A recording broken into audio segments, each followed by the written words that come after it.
देखिए, NA 154 का जो इलेक्शन है किसी सूरत पुलिस के नीचे नहीं होना चाहिए, क्योंकि सारी ऑपोजिशन पार्टीज ने जो 2013 के इलेक्शन में भी उन्होंने कहा कि नून लीग ने धांधली की है, और ये बल्दियाती इलेक्शन में तो सारी जमातों ने जो ऑपोजिशन की है सब ने कहा कि पुलिस ने पूरी शिरकत की नून लीग को जिताने के लिए।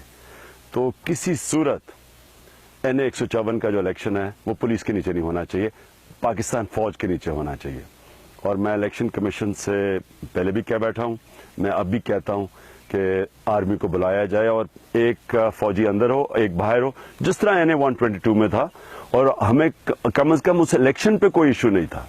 वो और बात है कि नादरा ने वोट्स बाहर फेंक भी बोला था, इशू है, लेकिन इलेक्शन कम से कम सही हुआ फौज की वजह से, और वही NA 154 में भी होना चाहिए। देखिए, अभी तक तो इलेक्शन कमीशन की जो परफॉर्मेंस है वो उसके ऊपर जो जितनी भी जमातें हैं वो उनकी आप उनकी कमेंट सुन लें तो सब समझते हैं कि इलेक्शन कमीशन फेल हो गई। पख्तूनख्वा से लेके बल्दियाती इलेक्शन से लेके 2013 इलेक्शन में इनका इतना बुरा रिकॉर्ड है, यानी इनका रिकॉर्ड ऐसा है कि कभी हुआ ही नहीं कि जो जीता जो हारा सब ने कहा कि धांधली हुई। इलेक्शन कमीशन तो बिल्कुल उसने साबित कर दिया कि वो आजाद नहीं थी।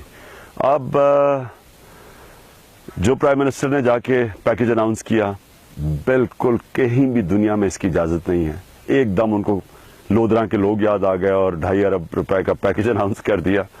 तो वैसे मैं एक तरह खुश हूं कि लोधरा के लोगों को पैसा मिल रहा है हमारी वजह से, तहरीक इंसाफ और जहांगीर तरीन की वजह से।